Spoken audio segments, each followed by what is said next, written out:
Buksan ng iyong mga mata, gumising na at magsaya.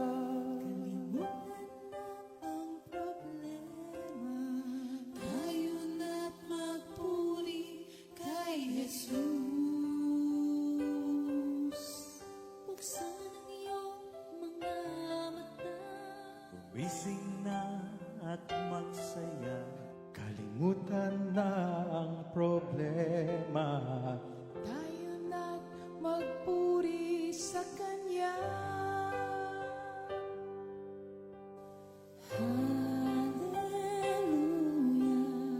Hallelujah, Hallelujah. hallelujah, hallelujah,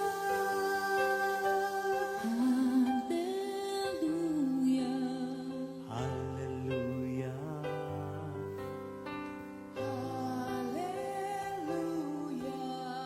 hallelujah. Hallelujah.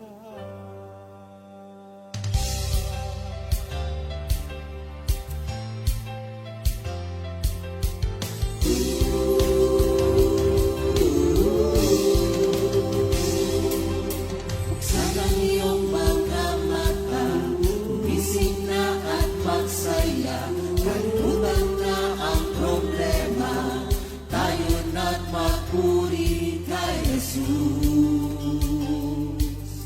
Buksan ang iyong mga mata, gumising na at magsaya. Kalimutan na ang problema, tayo na't magpuri sa Kanya. Hallelujah, hallelujah, hallelujah, hallelujah, hallelujah, hallelujah, hallelujah, hallelujah. Buksan ang iyong mga mata, gumising na at magsaya. Kalimutan na ang problema, tayo na't magpuri kay Jesus. Buksan ang iyong mga mata, gumising na at magsaya. Kalimutan na ang problema, tayo na't magpuri sa Kanya. Hallelujah, hallelujah, hallelujah, hallelujah, hallelujah, hallelujah,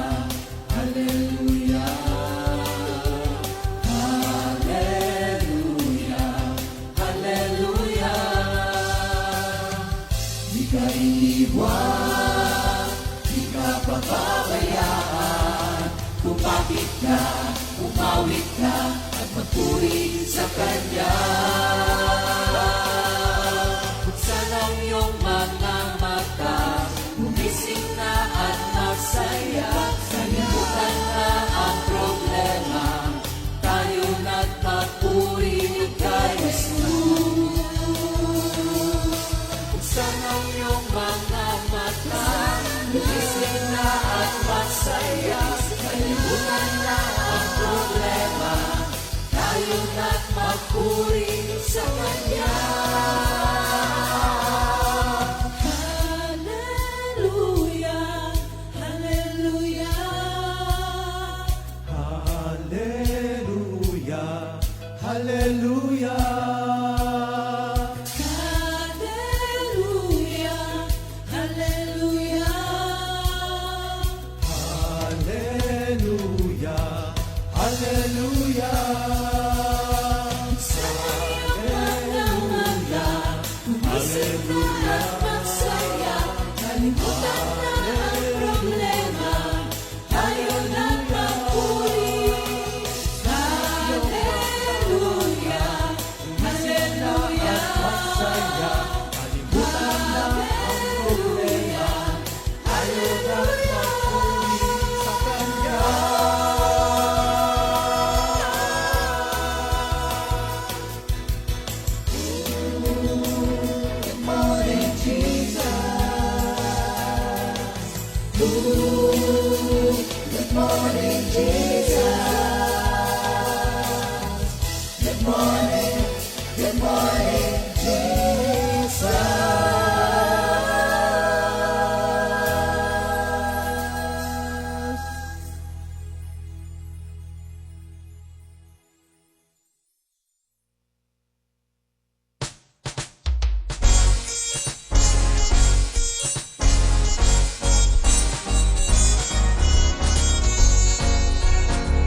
Kay Jesus, araw-araw, ang buhay mo'y may katiyakan. Kay Jesus, araw-araw, ang buhay mo'y may katiyakan. Malungkot, masaya, kay Jesus may katiyakan. Humihina, lumalakas, kay Jesus may katiyakan. Nayayamot, nagkakalak, kay Jesus may katiyakan. Kay Jesus, araw-araw, ang buhay mo'y may katiyakan. Kay Jesus lamang tatagpuan, tunay na kaligayahan. Kay Jesus lamang tatagpuan, tunay na kaligayahan.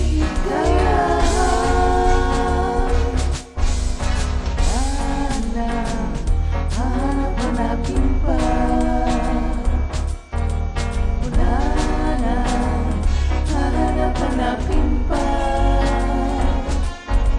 wala na.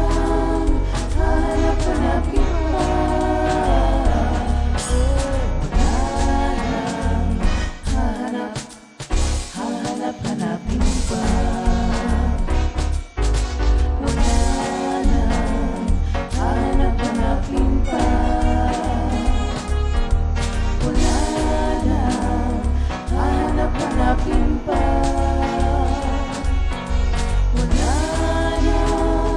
Hanap-hanapin pa, wala na. Hanap-hanapin pa. Ikaw lang lagi nasa puso ko, Panginoon. Ikaw lang lagi nasa puso ko, Panginoon. Ikaw lang lagi, wala na hanapin. Ikaw lang lagi, wala na hanapin. Ikaw lang lagi nasa puso ko.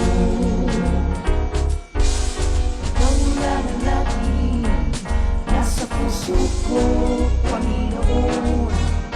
Ikaw lang lagi nasa puso ko, Panginoon.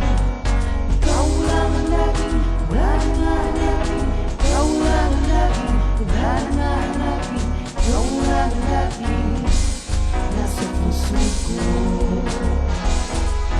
Kay Jesus lamang tatagpuan, tunay na kaligayahan. Kay Jesus lamang tatagpuan, tunay na kaligayahan. Tunay na kaligayahan. Tunay na kaligayahan.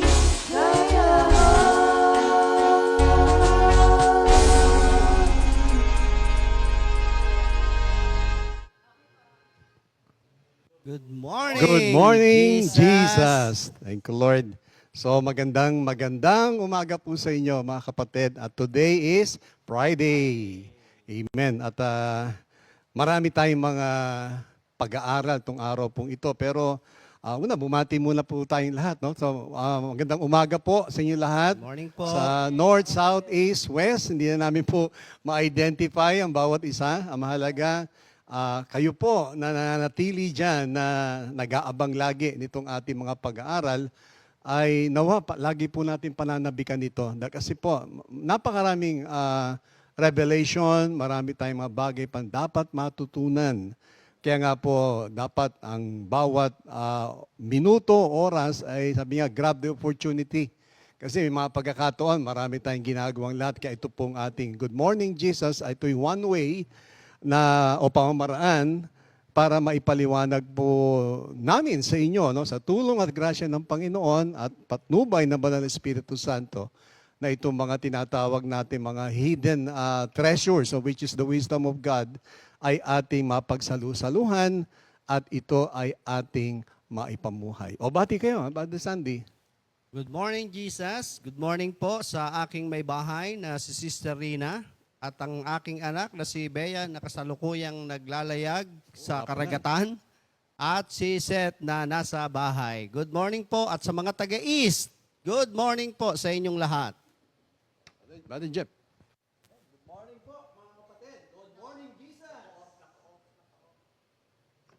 Good morning po mga kapatid. Good morning Jesus. At nabati na natin yung North, East, West, South. Oo, no? halos lahat na. Good morning din sa mga nasa ibang bansa na ating pala. mga kapatiran dyan na Ayan, patuloy okay. na sumusubaybay. Particular sa, of course, sa Illinois. Yan, Yan ang ating mga kapatid Chicago. nandyan. Pastor Fred, Ninong Fred, San Ninang Francisco, Nilda, kamusta po kayo dyan? Hello po. Yan. Sa Japan, sa Hong Kong, Yan. no? At sa Amen. Italy, meron Opo. tayong mga kapatid dyan Thank you, na Lord. si faithful na Sister Vicky Alangkilan. Yan, Sister Of Vicky. course, saka si ano rin, si Sister Belen. Sister Belen, no? oh. Na nandiyan rin sa Italy kasama ng kanyang family.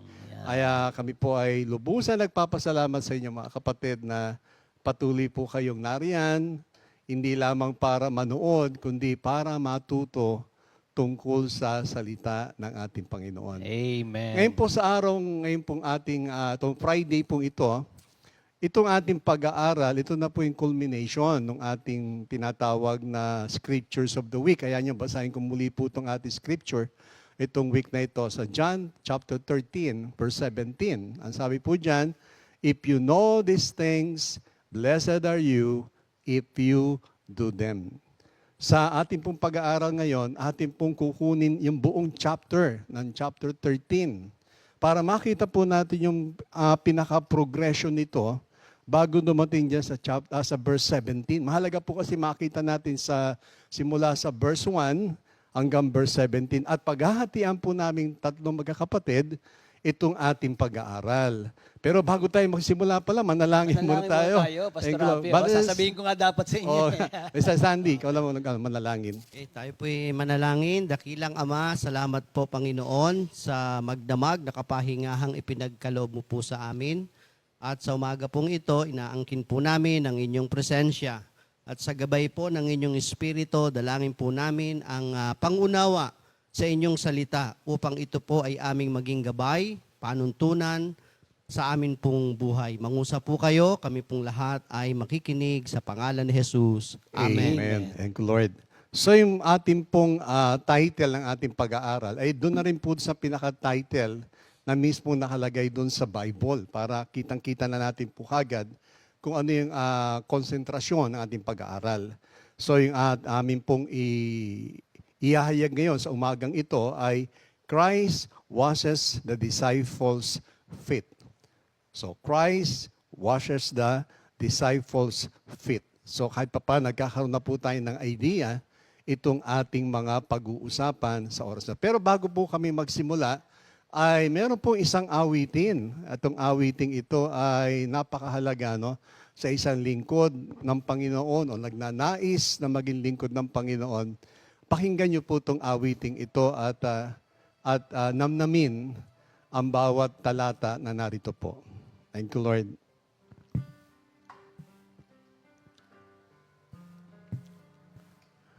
The greatest thing in all my life is knowing you.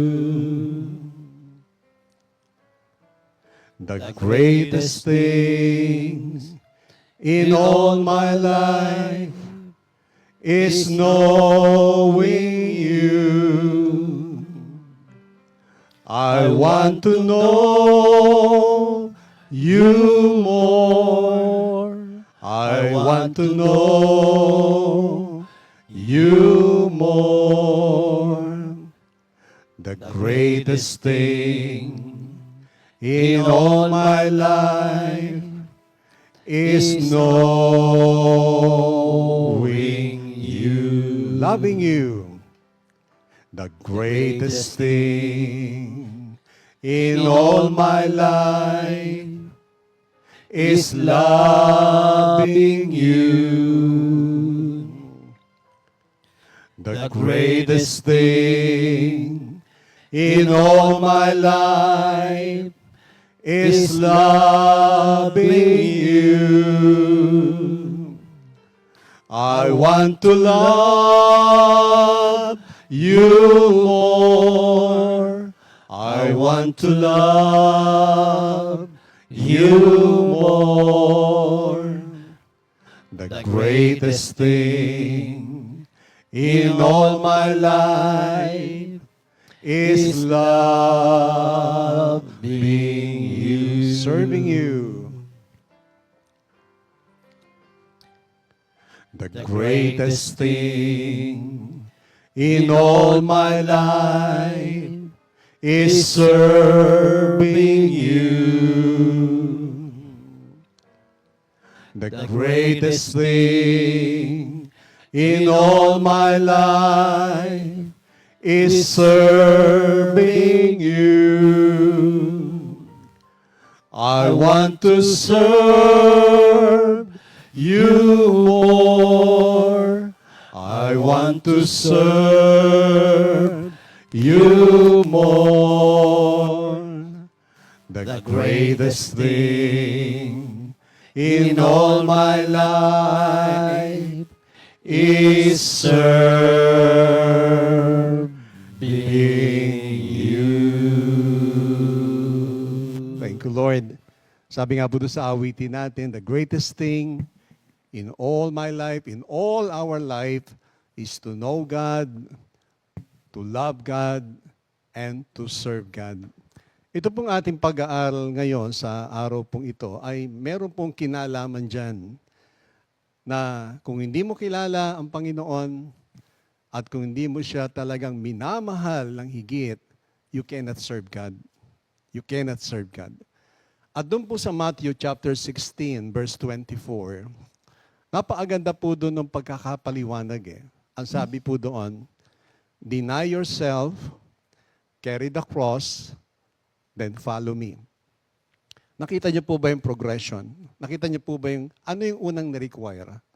Sabi doon, deny yourself. Bakit kaya deny yourself? Kasi po, yun po yung ating pag-aaralan ngayon. Na dito yung sinasabi na Jesus washes the disciples' feet.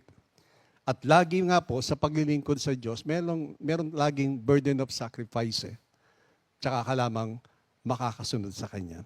Yan, bago namin po talakayan, nabigyan ko lang po kayo ng isang brief summary nitong Gospel ni John. Simula sa chapter 1 hanggang chapter 13. Kasi yung pong pagkakasunod-sunod dito ay may kinalaman doon sa pag-aaral na atin pong gagawin sa oras na ito. So, dito nga po, no? So, ipinapakita na itong tinatawag na mga remaining chapters na before the crucifixion of Christ, ang record po ay pinapakita rito na si Jesus devoting himself to his own disciples. So, ibig sabihin, yung mga remaining chapters ay nag-concentrate na siya ngayon sa kanyang mga alagad. While in chapter 1 to chapter 12, ang sentro po nito ay yung rejection of Jesus by the nation. So doon po pag binasa niyo yung chapter 1 hanggang chapter 12, makikita niyo po yung rejection ng mga, yung tinatawag natin yung chosen race, yung Israel, na nireject nila ang ating Panginoon. Doon po sa John chapter 1 verse 11, kaya sabi ko babalikan natin po yung yung mga early chapters. Sa John chapter 1 verse 11, He came to His own, and His own did not receive Him. He came to His own, ibig sabihin yung kanyang lahi, no? Doon sa lahi niya, and His own did not receive Him. Hindi siya tinanggap eh. So in the word own, yung binabanggit po dyan, the word own, most likely refers to the world of mankind. Yung mundo, maari ang tinutukoy rito yung mundo na kung saan naroon ang mga sangkatauhan in general. Pero while the records refers to the Jewish nation. So maaring dalawa po yung gustong ipakita sa atin ito ni John no, sa gospel niya. Maaring tinutukoy rito yung world wherein andun yung mga tao in general or maaring in particular sa tinatawag nating Jewish nation.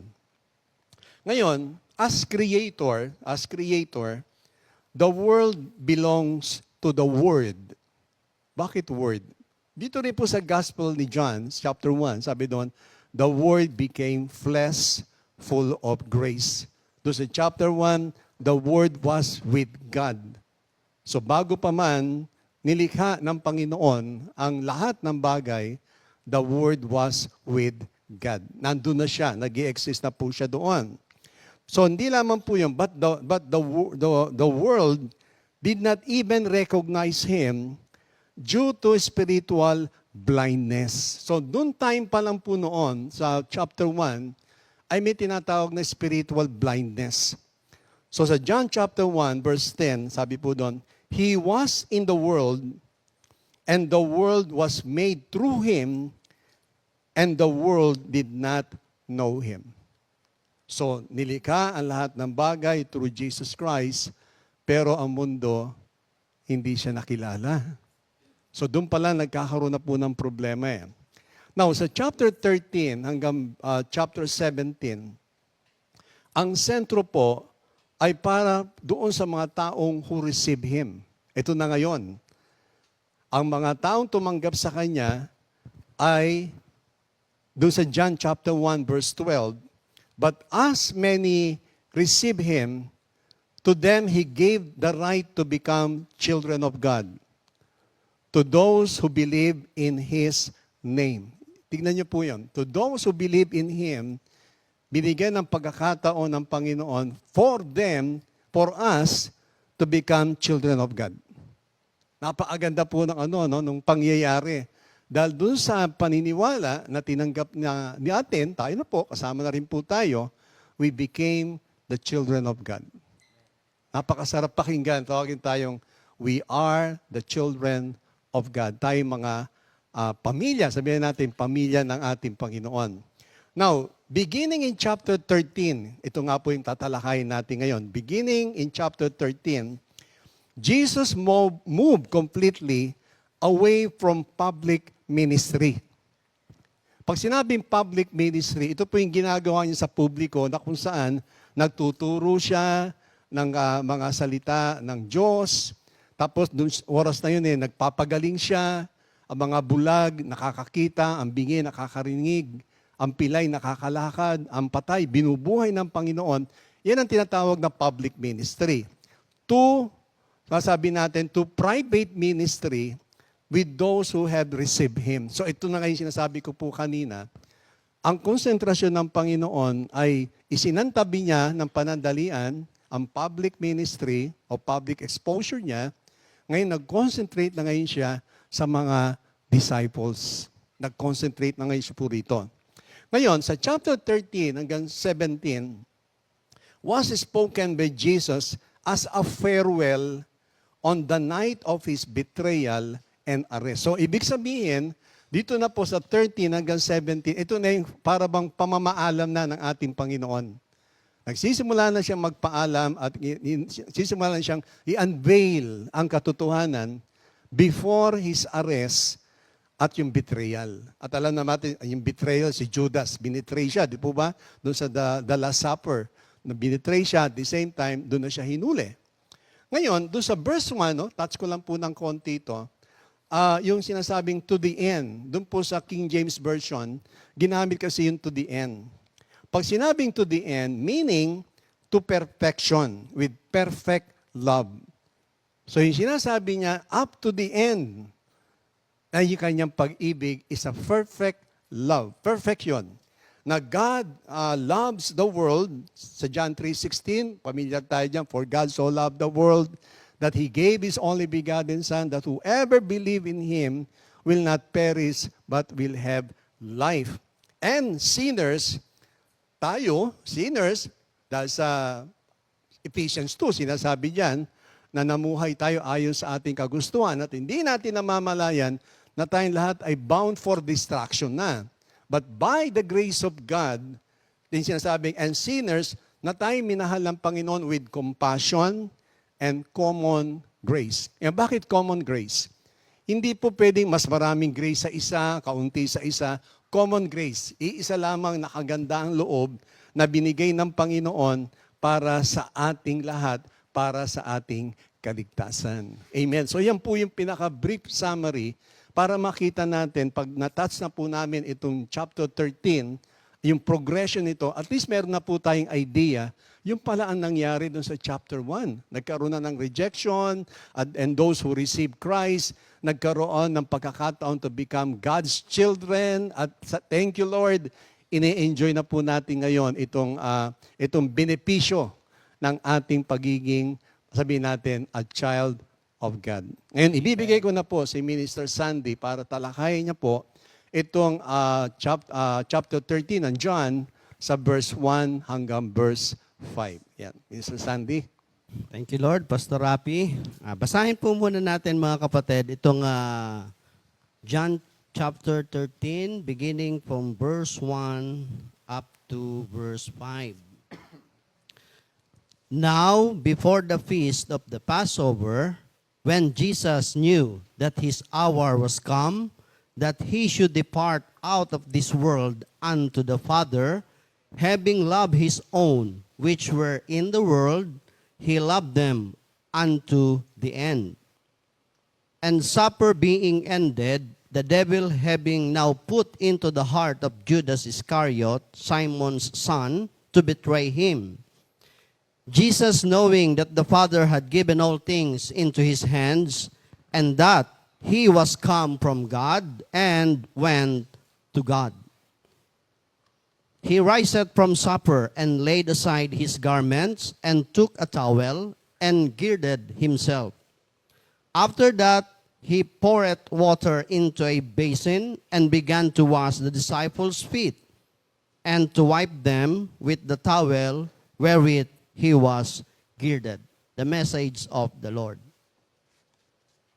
Thank you, Lord. Dito po sa ating pag-aaral, mga kapatid, napakahalaga na kunin po muna natin ang senaryo dito sa sitwasyon po na ito. Ang sabi po rito, now before the feast of the Passover. Kasalukuyan po silang kumakain po dito nung kanilang huling hapunan o Last Supper. At ito po ay bispiras ng Paskwa. So meaning, kung bukas ang Paskwa, ngayon po nangyayari itong sitwasyon na ito.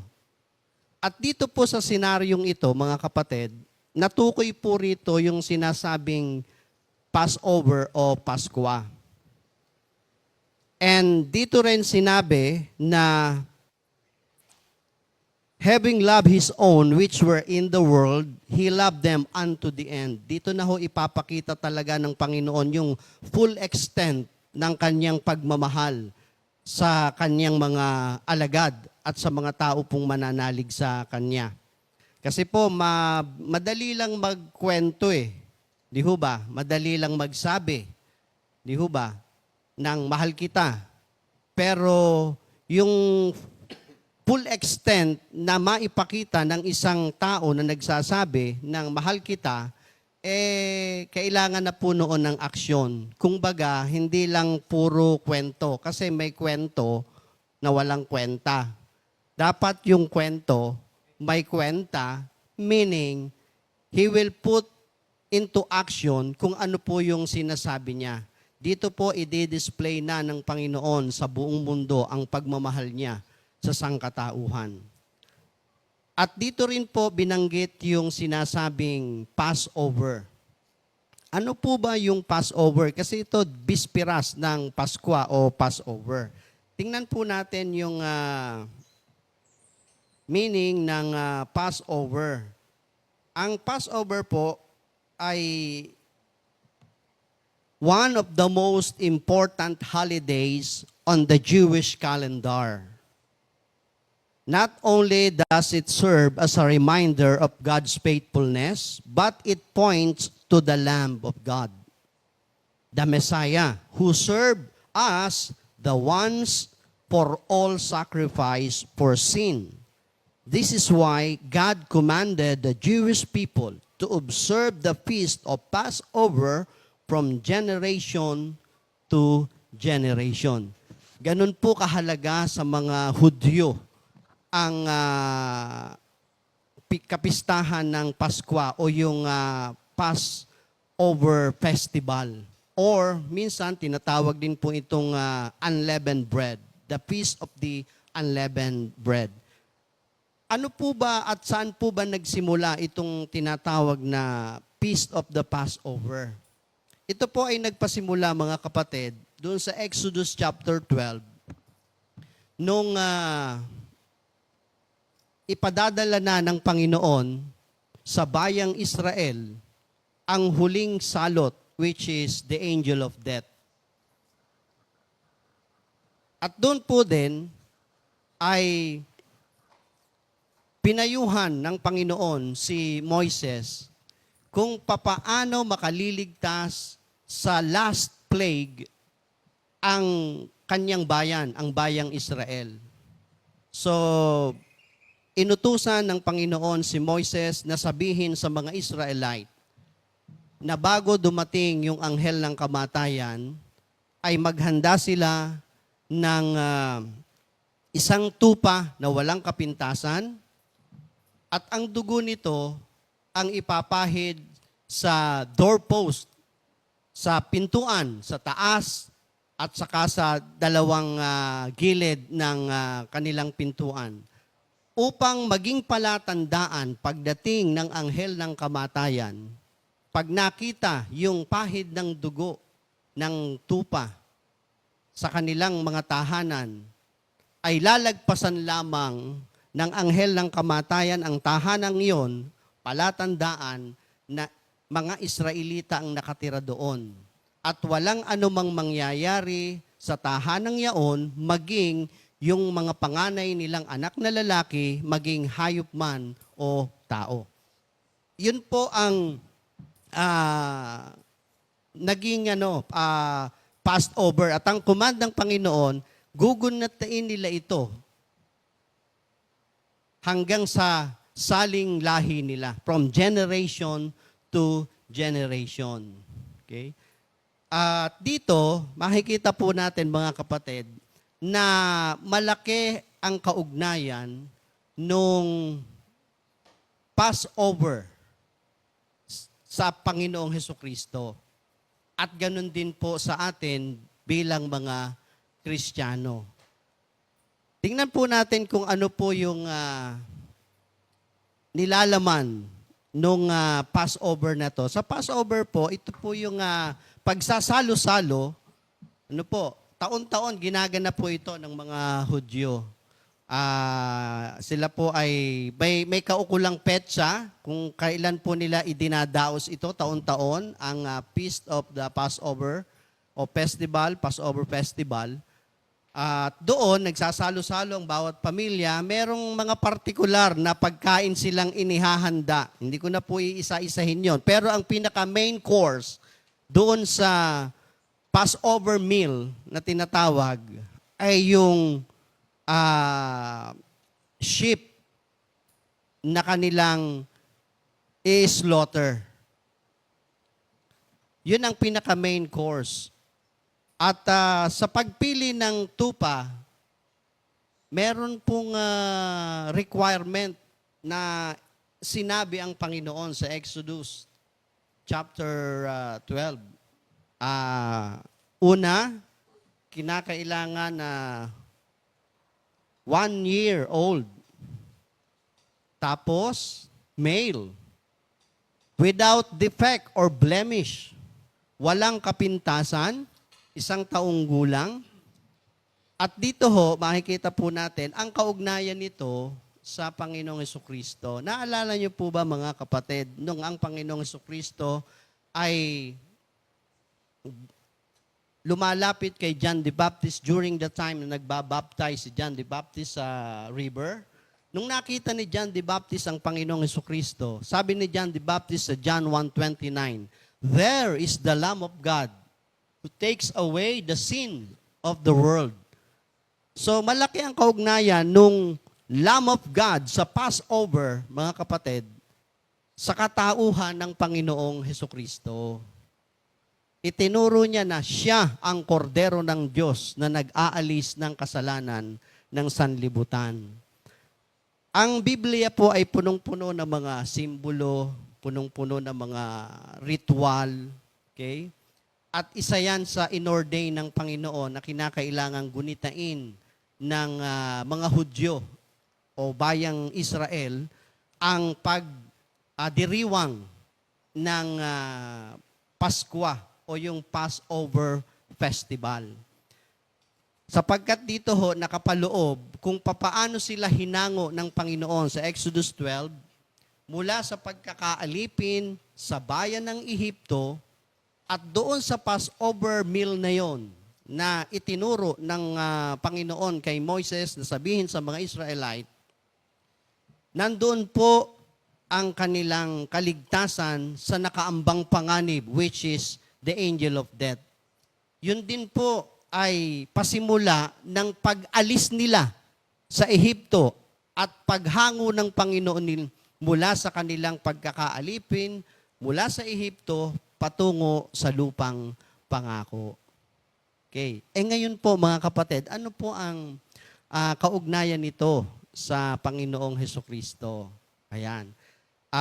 Naging ritual ito at naging kautusan ng Panginoon na kinakailangan gawin ng mga Hudyo na mag-alay ng tupa.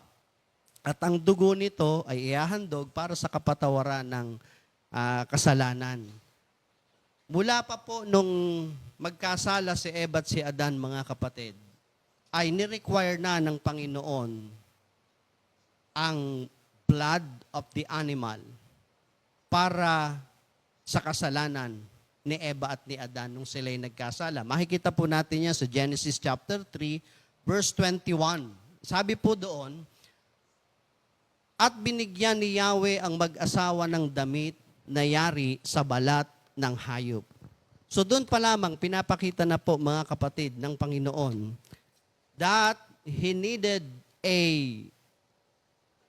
substitute o sabihin po nating nag-sacrifice siya ng inosenteng hayop, bumubo ang dugo nito, kinuha ang balat nito, at yun ang ipinangtakip sa kahubaran ni Eva at ni Adan.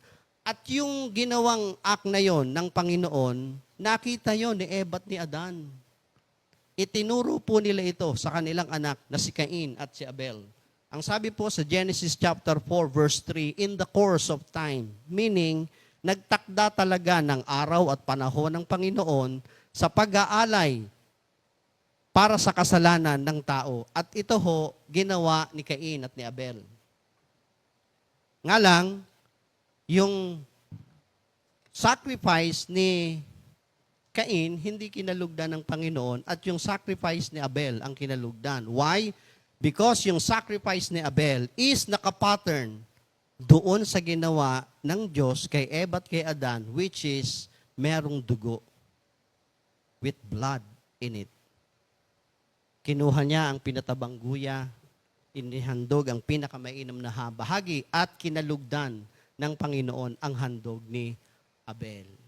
So doon makikita po natin, ito po ay naging pattern, naging kautusan ng Diyos sa mga tao na kinakailangan for them to be forgiven ay maghahandog ng dugo ng hayop taon-taon.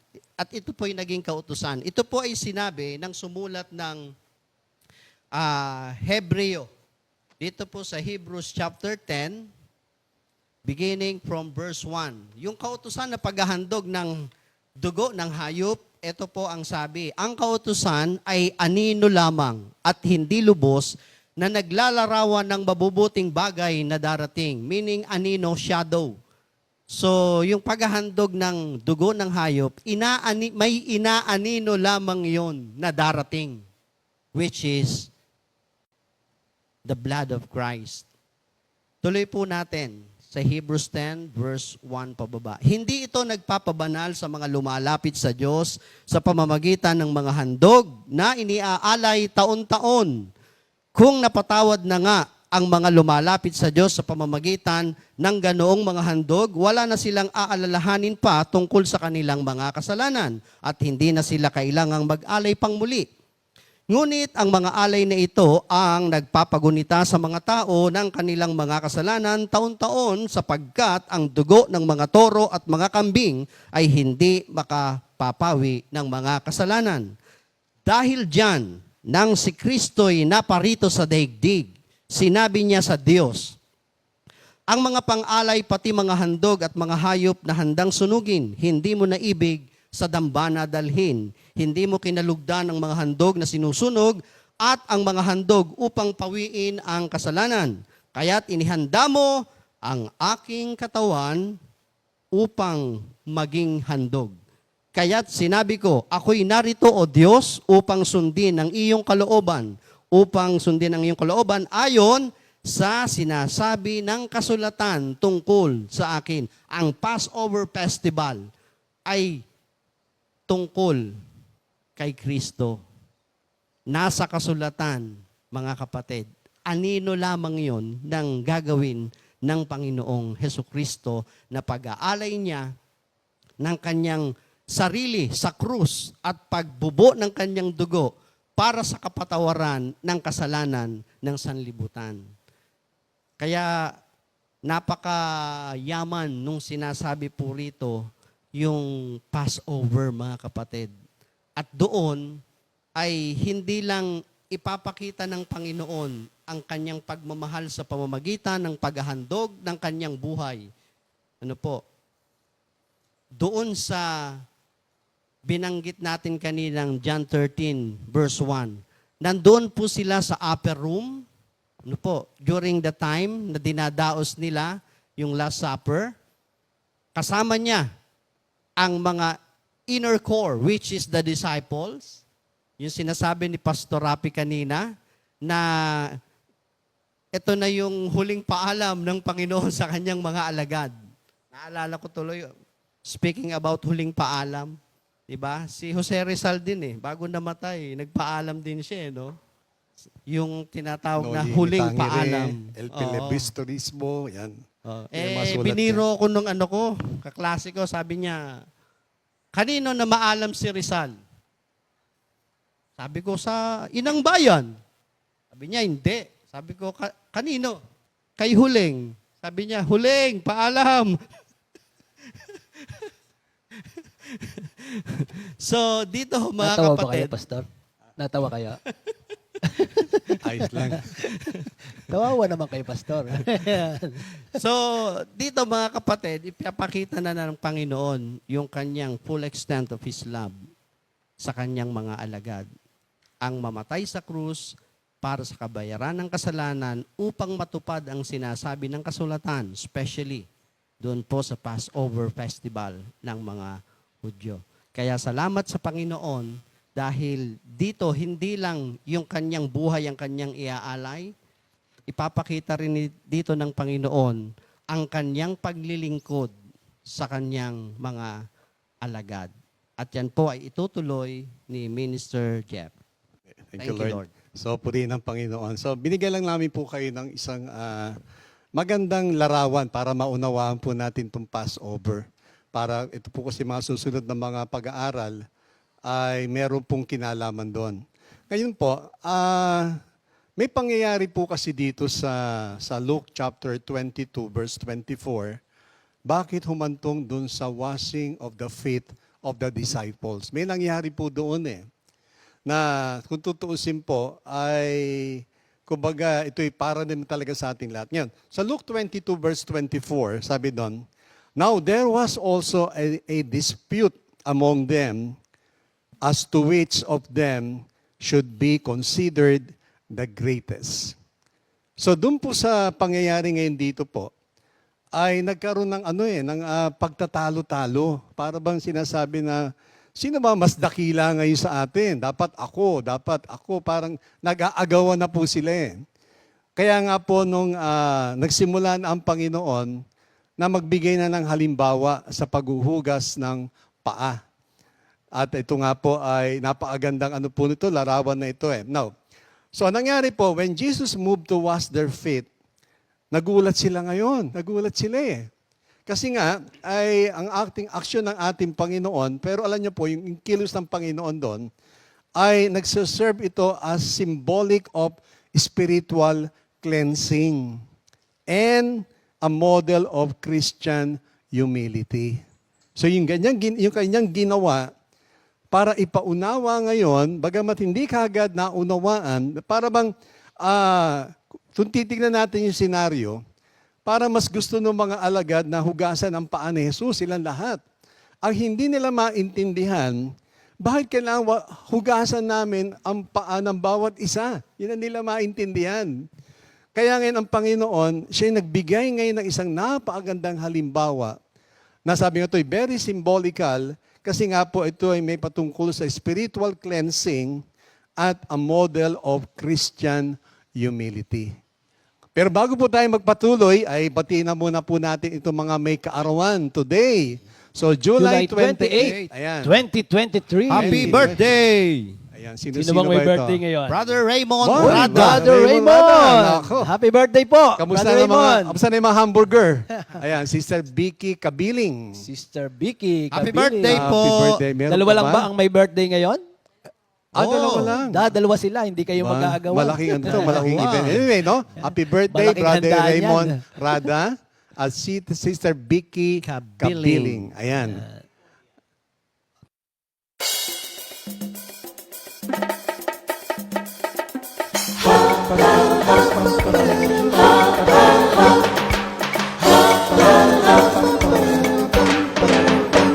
Happy, happy, happy, happy, happy, happy, happy.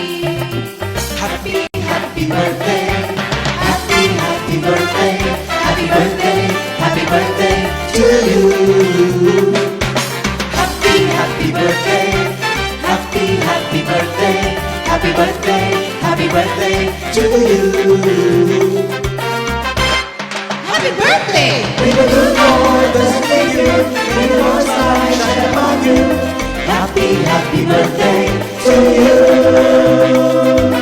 Happy, happy birthday to you.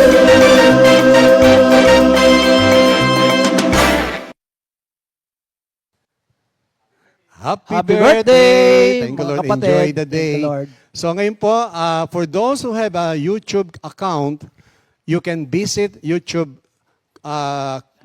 and search at Confi Media 4713 or Confi Media. Amen. So lahat naman po nandyan yan. Ngayon, sabi nga po, for those who have a YouTube account, you can visit youtube.com and search at Confi Media 4713 or Confi Media. Click the subscribe button, watch, like, and share our videos. Ganito po ang itsura ng ating YouTube. Ayan, nandiyan yung mga playlists. Ayan, nandiyan po yung Confi Music, special events, outreaches sa Metro Manila, gatherings, and fellowship. All about Confi. All about ng ating mga activities. Amen. So naway, gawin na po natin yan. So bago po tayo magpatuloy ulit, no? Pakinggan naman po natin yung repeat new song, no? New song of the week, yung Our God Forever. Composed by Sister Connie Caudilia and interpreted by Sister Sally Bartolome. Thank you, Lord.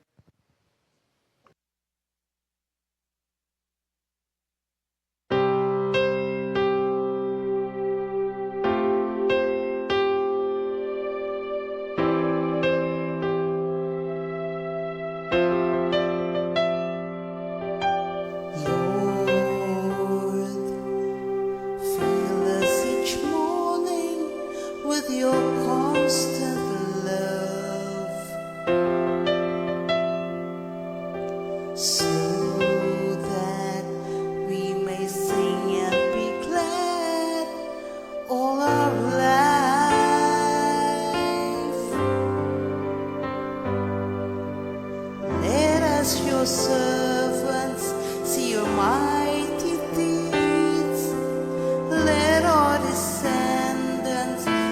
your glorious might. Oh Lord, you have always been our home before you created the earth or made the whole world into being. You were eternally God and will be God, our God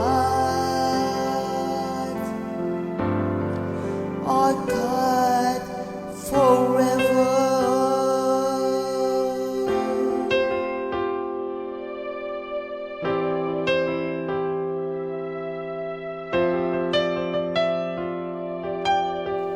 Lord, fill us each morning with your constant love,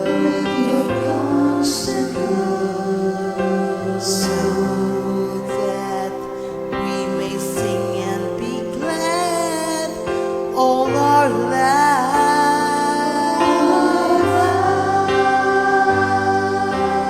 Let us, your servants, see your mighty deeds. Let our descendants see your glorious might.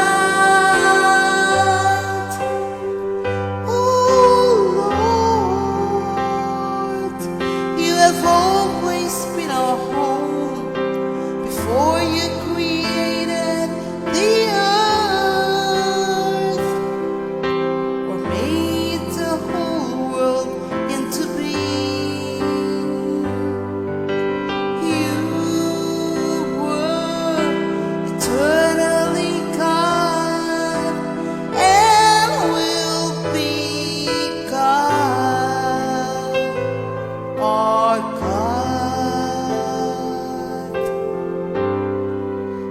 God forever.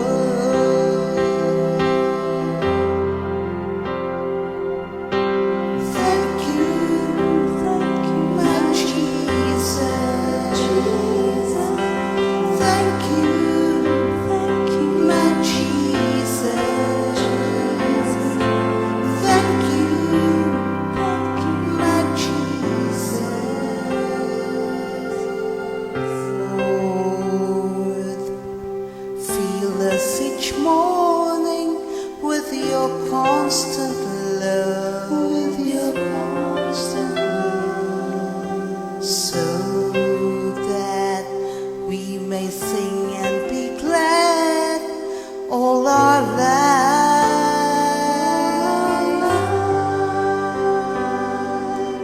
Let us, your servants, see your mighty deeds. Let our descendants see your glorious might. Oh Lord, you have always been our home before you created the earth or made the world into being. You were eternally God and will be God, our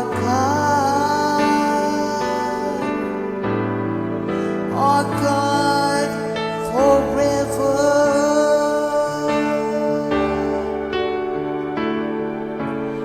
You were eternally God and will be God,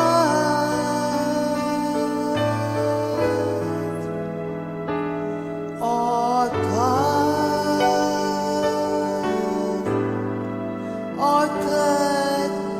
forever.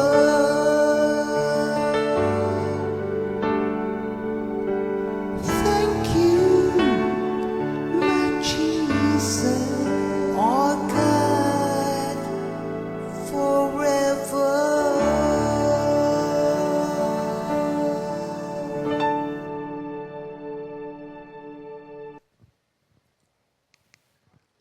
Thank you, Sister Sally, sa isang napakagandang awitin na merong kalakip na mensahe.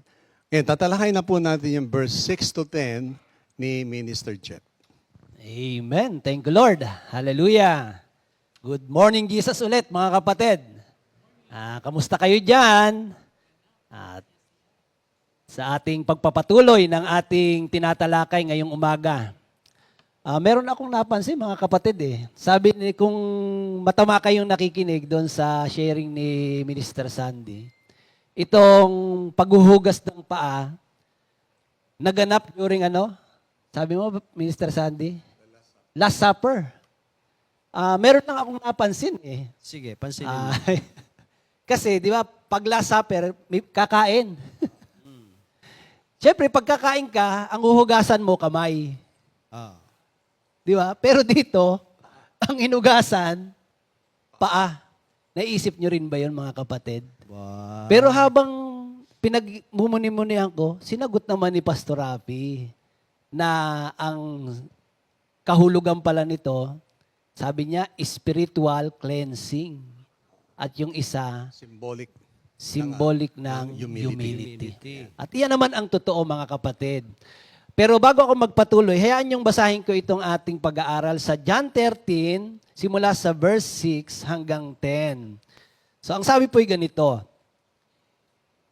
He came to Simon Peter, who said to him, Lord, are you going to wash my feet? Jesus replied, You do not realize now what I am doing, but later you will understand. No, said Peter, you shall never wash my feet. Jesus answered, Unless I wash you, you have no part with me. Then Lord, Simon Peter replied, Not just my feet, but my hands and my as well. Jesus answered, Those who have had a bath need only to wash their feet. Their whole body is clean, and you are clean, though not every one of you. Yan, the message of the Lord. Yan. Thank you, Lord. At dito nga po, kung ating hinikayat ko po kayo na sa inyong mga Bible, basahin nyo rin po ito, mga kapatid. Kasi nga, yung lagi nating sinasabi na unang pakinig, unang basa, parang hindi mo agad maapuhap, no? Hindi mo agad mauunawaan yung nais na ipaabot ng ating Panginoon. Pero sa paulit-ulit nating pagbabasa at pagme-meditate ng salita ng Panginoon, doon natin maunawaan, marirealize yung ipinapaabot sa atin ng ating Panginoon. At ngayong umaga, nais kong ibahagi sa inyo yung aking nakuha o napag-aralan dito sa mga talatang ito. Unang-una nga po, tinuturuan tayo dito ni Lord, no, na maging humble, no, na maging humble. Makikita po natin diyan na ang ating Panginoon nag-set siya ng example sa pagiging humble. Katulad sa Philippians 2, simula doon sa verse 6 hanggang 8. Di ba, nakalagay po diyan, kahit siya'y likas at tunay na Diyos, hindi niya ipinagpilitang manatiling kapantay ng Diyos. Sa halip, kusa niyang hinubad ang pagiging kapantay ng Diyos at naging katulad ng isang alipin. Ipinanganak siyang tulad ng mga karaniwang tao. At nang si Kristo'y maging tao, nagpakumbaba siya at naging masunurin hanggang kamatayan.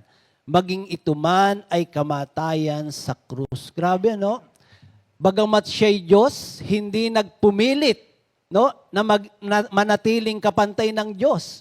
Sa halip, inubad niya ang pagiging Diyos at namuhay bilang isang tao. Pero hindi po nangangahulugan na ang ating Panginoon ay tao lamang. Tandaan natin, si Lord ay 100% God and 100% man. Pero ipinakita niya po dito ang pagiging mababa o pagkakaroon ng kababaang loob. Kaso sabi dito, Di ba merong tayong laging naririnig, if you want to be great, be the servant of all. So kung gusto mo raw maging dakila, kailangan ikaw ay matutong magpakababa. So dito sa ating pag-aaral, ang gusto po ng ating Panginoon, mga kapatid, makita niya sa atin ang kanyang katangian.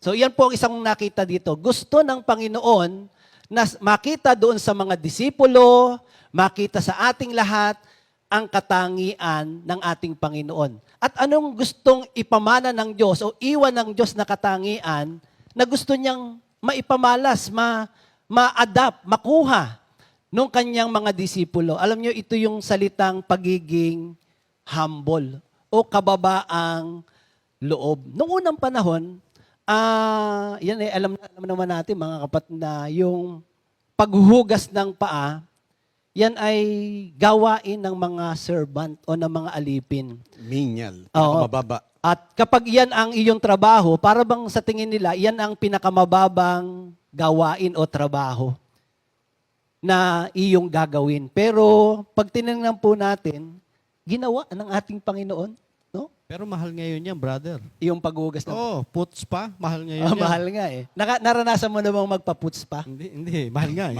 Ako naranasan ko nang magpaputs pa eh. Pero salamat na lang kay Lord, hindi tinanggihan yung paa ko. Pero noong naputs pa, pero pwede palang gumanda yung paa. O sa panahon pala natin ngayon, mahal ang paghuhugas ng paa. Pero nung sa panahon ni Jesus, libre. Libre ang paghuhugas ng paa. Pero hindi pinuts pa, Brother Minister Sandy, ha? So, pinakita ni Lord yung pagiging humble. Meron nga po akong nabasa. Sabi diyan, be a leader, a person must be a servant. No? Be a leader, a person must be a servant. Meron ako isang tanong. How do you treat those who work under you? No? Paano nga ba natin itrato yung mga mabababa sa atin? Halimbawa, yung iyong mga anak. Siyempre, pag ikaw yung tatay, ikaw yung nanay, parang mas ahead ka, kaya para bang ang salita mo, batas. Halimbawa, sa trabaho, paano mo ba itinatrato ang iyong yung nakakababa sa'yo? Naalala ko tuloy yung isang kwento. Meron akong kwento, mabilis lang. Merong isang brother na meron siyang kasambahay. So ngayon, galing siya sa outreach sa Pangasinan. Pag-uwi niya, pagod siya kasi nag-drive siya, tapos malayo yung biyahe. So pagbaba niya ng sasakyan, pagpasok niya ng bahay, pagbukas niya ng pintuan, naabutan niya na yung kanyang kasambahay nanonood ng TV. Nakataas pa yung paa. Di pumasok siya, sabi niya ngayon doon sa kanyang kasambahay, Inday, pagtimpla mo naman akong kape. Sabi ngayon ng Inday, ayoko nga. Ayaw daw niya dahil nanonood siya ng TV. Di kung ayaw mong magtimpla, ako ang magtitimpla. Di ngayon, timpla naman siya ng kape. So pagtimpla niya, sabi ngayon niya kay Inday, Inday, gusto mong kape? Alam niyo, sabi ni Inday, sige nga, magatimpla mo akong isa. Timpla naman siya. So pagkatimpla niya, sinerve niya ngayon kay Inday. Nakataas pa rin yung paa. Sabi niya, Inday, eto na ang kape mo. Sabi ni Inday, thank you. Kasi kung sa iba yon, At least nag-thank you. nag-thank you. Pero kung sa iba yung mga amo o boss, hindi obra. Bubuhusan ng kape. Baka ibuhos. Kasi ako yung boss mo kung pagtitimplahin mo ng kape. Kaya tayo, paano ba natin, di ba meron tayong mga kasama meron tayong mga kapatiran na di ba yung sa iba, pagkakasambahay, bukod yung table mo. Hindi ka pwedeng sumabay kumain. Pero meron naman tayong mga kapatiran na nauna pang kumain yung kasambahay. Minsan ang titiran yung ng ulam yung amo. 'Di ba parang mas social pa yung kasambahay, pero okay lang sa amo. So tayo, paano daw natin i-treat yung mga mabababa sa atin? So dito sa ating pag-aaral, pag tinignan po natin, binasa po natin yung senaryo, nakatuon si Pedro sa kanyang sariling pangunawa. sabi sa Proverbs 3:5 and 6, o 3 verse 5, trust in the Lord with all your heart and lean not on your own understanding. Kaya ang sabi ng Panginoon sa kanya, hindi mo nauunawaan ngayon ang ginagawa ko. So yun ang sabi ng Panginoon sa kanya. O tayo rin naman, di ba, minsan, sabi ko nga kanina, minsan unang basa mo, hindi mo mauunawaan yung ipinapaabot sa iyo ng Panginoon. Pero later on, di ba, doon mo marirealize, doon mo maunawaan, yun pala ang pinapaabot, pinaparating ng ating Panginoon.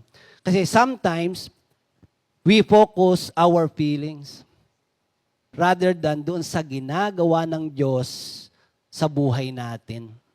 Di ba? Pag tinignan natin dito, maaring ang isip ni Pedro, kasi laging ano yan eh, meron sila laging, pag tinignan mo ni Jesus, lagi silang may senaryo na para bang si Pedro, laging nare-rebuke, di ba, ng ating Panginoon. So, kasi naunang hugasan yung mga kasamahan niyang disciple. Siyempre, parang baka sa akin lang naman to, maaring isipan nito, hindi ako magpapahugas ng paa. Kasi kung tayo yung nasa kalagayan ni Pedro, maaring hindi rin po tayo magpahugas ng paa. Ikaw, Minister Sandy, kung ikaw yung nasa kalagayan ni Pedro, sa tingin mo? Maaring nahihiya si Pedro. Oh, mahihiya ka kasi teacher, guro, tapos ikaw yung huhugasan ng paa. Eh gusto nga nila, si Jesus ang hugasan nila ng paa. Di ba parang pag tinignan mo, baka iyon ang kanyang damdamin. Pero dito, sabi nga, kadalasan tayo doon sa nararamdaman natin nakatingin, nakatuon. So, meron nga akong narinig na pagtuturo, parang kay Ninong Raylaw ito. Huwag daw tayong pa-humble effect kay Lord. Ano ba yung pa-humble effect? Para bang binibigay na sa iyo yung grasya ng Panginoon, ayaw mo pang tanggapin. Para bang sinasabi mo pa, hindi ako karapat-dapat dyan. So ayaw mong tanggapin, nandyan na yung blessing, yung grace ni Lord, tinatanggihan pa ng mga tao. Kaya dito sa ating pag-aaral, mga kapatid, wag daw nating tatanggihan yung grasya na ibinibigay sa atin o yung pagpapala, yung blessing na ibinibigay sa atin ng Diyos. Kapag ang Diyos na ang kumilo sa buhay natin, allow Him. Hayaan mo lang siya, mga kapatid. No? Hayaan mo lang siya na makakilos sa ating buhay. Kasi alam ng Diyos ang kanyang ginagawa. Amen? Alam ng Diyos ang kanyang ginagawa. Kumbaga tayo, manunood lang tayo doon sa ginagawa ng ating Panginoon sa ating buhay. Huwag po nating hadlangan ang Diyos sa gusto niyang gawin sa buhay natin. Kaya doon sa Romans 8:28, sabi po diyan, and we know that in all things, God works for the good of those who love Him, who have been called according to His purpose. At dito, di ba, nabanggit ni Peter, di ba sabi niya, no, hindi po, hindi ako magpapahugas. So nakita ko nga dito, wag pala tayong sasagot ng no kay Lord. Kayo ba ay nakakasagot ng no kay Lord? Bawa, sinabi ni Lord, humayo ka, sama ka sa outreach. Ano bang naisagot natin kay Lord? Madalas kong marinig pagka sa mga kabataan, wait lang. Wait lang. Ano yan? Parang, Sa cellphone, pag parang ano yan cellphone, eh. wait lang. parang pag inuutusan niyang magtapon ng basura. Wait lang. Di ba? Pag sinabi ni Lord sa'yo na, bigyan mo yung taong ito. May experience nga ako dyan eh. Outreach ako sa Kuya po. Kung natatandaan niyo yung isa nating sister doon, na nagtitinda ng gulay, lagi siyang may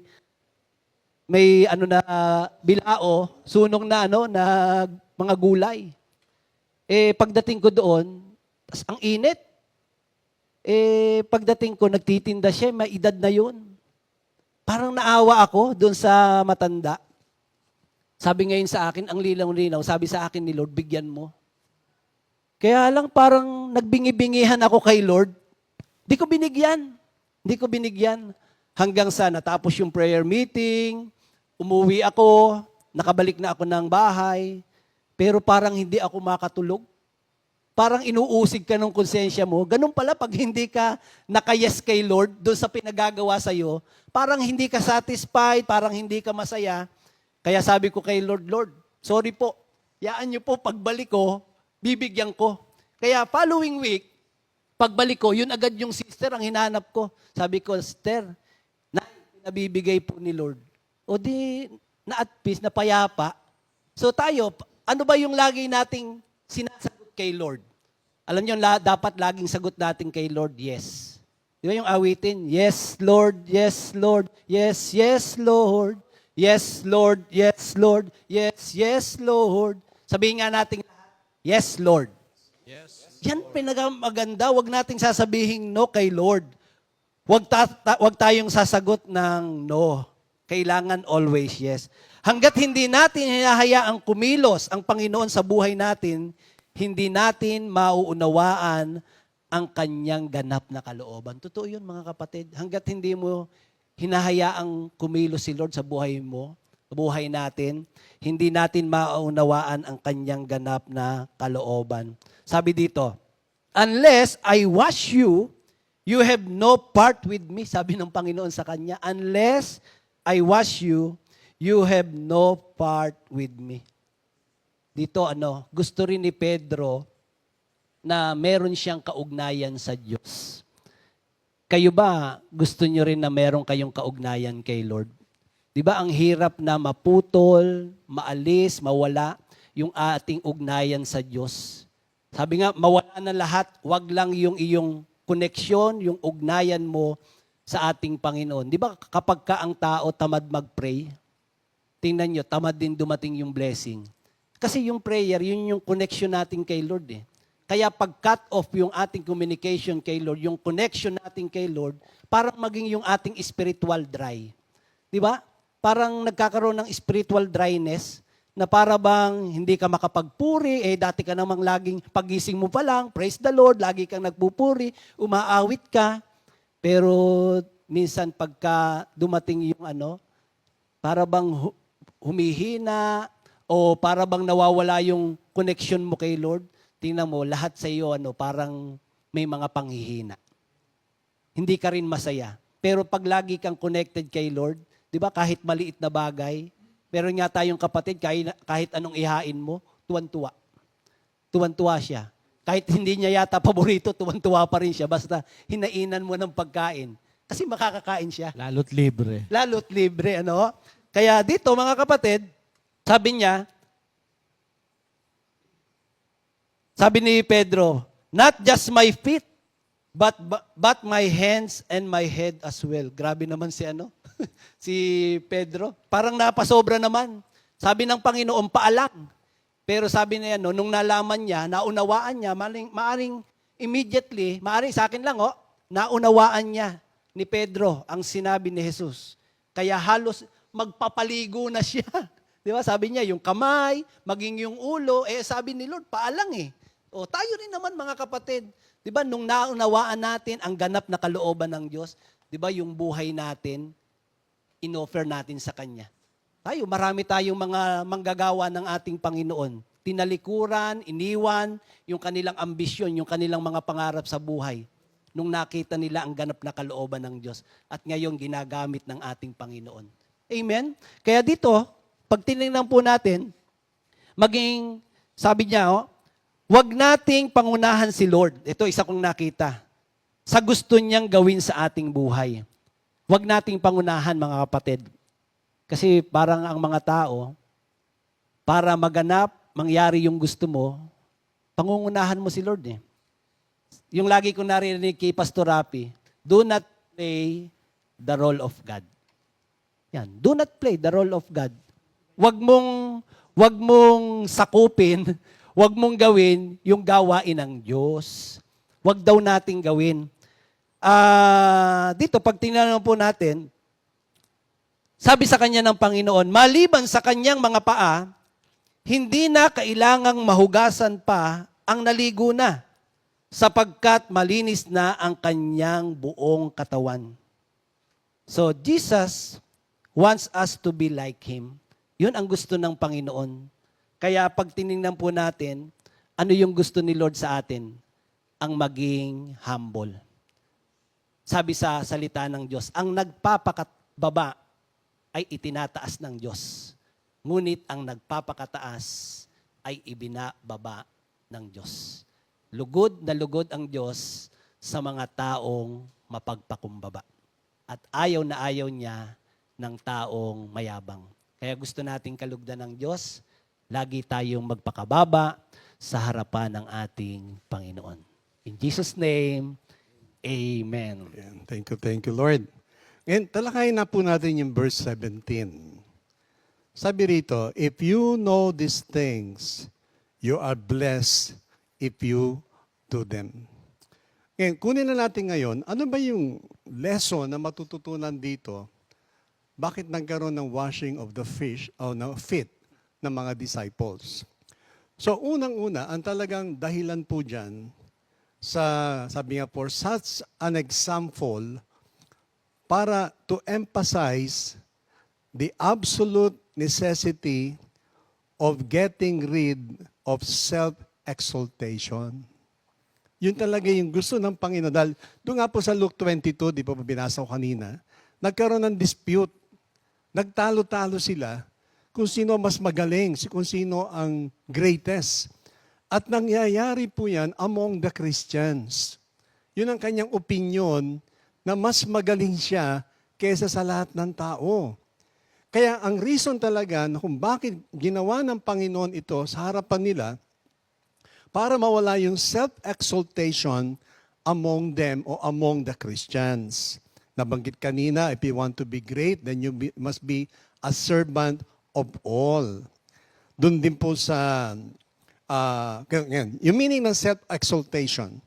Pag sinabi pong self-exaltation, it means the quality of having an excessively high opinion of oneself or one's importance. Para bang napakataas ng iyong opinion sa iyong sarili o sa ating sarili na mas higit tayo sa ating kapwa. Yun ang gusto nipakita ng Panginoon dahil nagsimula na nga sila doon magtalo-talo. Sino ang greatest? Sino ang pinakamagaling? Kaya ito si Lord, nag-set siya ng example. Kaya sinabi niya, balikan ko yung 17. If you know these things, you are blessed if you do them. So ibig sabihin, kung ang bawat isa, mawawala talaga yung self-exaltation, napakaganda ng gawain. Ang lahat ay magsusuportahan, hindi magsisiraan, kundi alam nating lahat kung ano yung ating kinalalagyan. At ang pinaka-greatest sa lahat is God Himself. Ngayon, tuloy po tayo. So another meaning ng self-exaltation ay to exalt oneself is to put oneself in an improper place. Parang inilagay mo ang sarili mo sa lugar na hindi mo dapat kalagyan. Parang isip mo na, ako dapat na nakaupo dyan. Dapat ako ang pinili. Dapat ako ang nakatayo. Dapat ako, sabi nga, lalala ko si Pastor Nanding, dapat magtayo daw tayo ng dapat ministry. Sabi ko, puro dapat. Department. Hindi po pwedeng gano'n, mga kapatid eh. Kaya nag-set ng halimbawa ang ating Panginoon. So hindi lamang po yun na sinasabi, one must get rid of the spirit of wanting to lord it over all other Christians. Meron ganoon eh.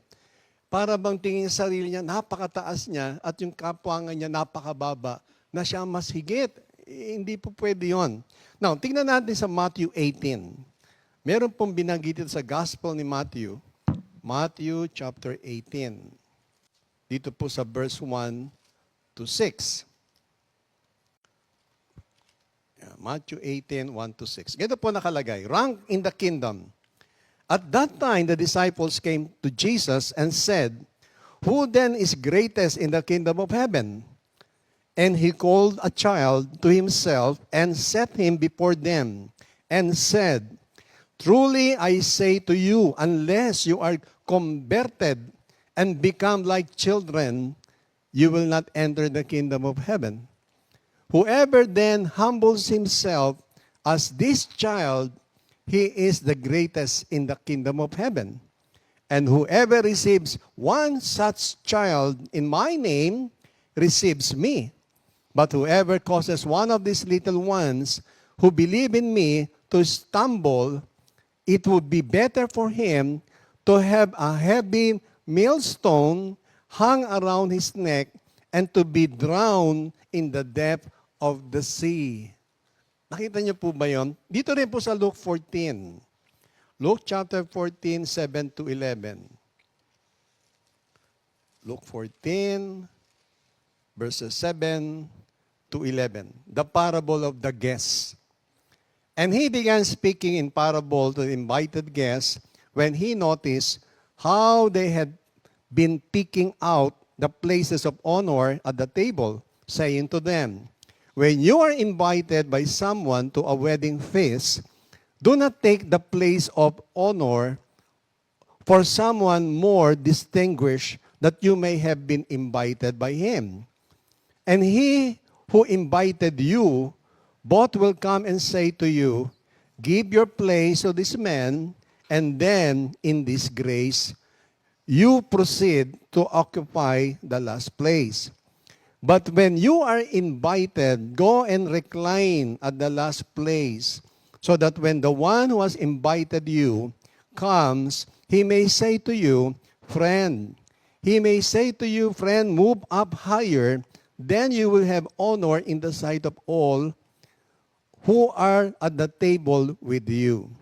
For everyone who exalts himself will be humbled, and he who humbles himself will be exalted. Nakita niyo po ba yung pagkakapaliwanag sa atin na, oo nga naman, minsan nakakalimot tayo, gusto natin yung best place, upo ka kagad doon, tapos hindi ka naman pala doon. Pag dumating yung pinaka-imarangal. Tapos dumating ngayon yung dapat uupo, bigla ka nga paalisin doon. So sabi ngayon ito, sa parable, mas better na, mupo ka na lang sa likuran. Sa isang tabi lang. At kung sahalin dumating na ngayon, yung taong nag-invite sa atin at nakita ka, and the same person, sasabihin sa'yo, huwag ka dyan, dito ka dapat umupo. Mas maganda nga naman tignan. Kaysa yung uupo ka sa isang lugar na hindi ka naman dapat nakaupo. Amen. Di ba ba? Mahirap yun. Na, hindi ka naman nandyan. Dapat nung ka. Doon ka uupo. Kahiya-hiya. Oo, makakahiyaya. Para bang inupuan mo lahat ay sinasabi na sa atin na Jesus washes the disciples' feet. Na kailangan mawala talaga yung self-exaltation. Getting rid ng ating sarili na para bang excessive opinion sa palagay natin, I deserve that. Yan ba yung superiority complex? Yes. Marami yan. Nangyayari yan sa, maaaring hindi lang sa mundo ng Kristyanismo, kahit sa ordinaryong buhay, nangyayari yan. Pero ito nga, ating Panginoon, setting an example na kung paano dapat mangyari. Amen. Na hindi dapat magtalo-talo. Dahil alam niyo po, gaya doon sa 2 Corinthians chapter 3, nagtalo-talo doon eh. Second or I think first? 1 Corinthians chapter 3. No? Chapter 3. Chapter 3 na Si Apollo, nagkayabangan ng mga kami, gifts. Samantalang ang gifts ay dapat mag-complement. Hindi dapat magtalo-talo. Kaya nga, ang ating Panginoon, through Paul, ginamit niya ang body. Ang body, nagko-complement siya. Si kamay, gawin mo yung dapat mong gawin. Mata, tainga. May function Isipin mo na lang lahat. si mata, gusto mo maging paa, gusto mo maging kamay, magkakagulo-gulo yan. So, lagi natin tatandaan, ang lahat ng gifts ay best gift. Best lahat yan. Kung anong man meron kang gift. So, yung gift na yan, kailangan mag-function the way that must be function. Serving one another. Yes. Kaya nga, yung prayer ni Lord dun sa John 17, pag tinuloy niyo po yon, ang ating Panginoon, He was praying for unity. Alam niya na ang kanyang mga alagad madidisunite. Kasi nga lahat gusto maging great eh. So, nawa mga kapatid, no, sa ating pag-aaral Amen. ngayon, na tayo napaalalahanan, mga kapatid. Now, those who want to be great, then you must be a servant of all. Ano ba yung servant? Yun ang pinaka-menial, pinakamababa na lugar. Kailangan lahat tayo okay lang doon, saan ka ilagay. Praise God. Para bang minsan, title lang naman yan. Hindi ibig sabihin ko ay may title, hindi mo nagagawin yung mga menial tasks. Para ba, boss na ako ha, hindi ako dapat dyan. Ikaw, pulutin mo yan. Hindi. Wala naman na bago doon eh. Lahat tayo ay servant of the Most High God. God. Servant. At yung anumang meron tayo, it's just a title na binigay ni Lord, pinagkatiwala, at gamitin natin ito ng tama. Thank you, Amen. Lord. So purihin ang ating Panginoon. At siguro aawit tayo, no? Pero asan kaya yung ating ano? But anyway, awitin natin itong masaya akong naglilingkod sa Diyos. Yan talagang pinaka-the best. Lahat tayo dapat masayang naglilingkod sa ating Panginoon. Awit tayo.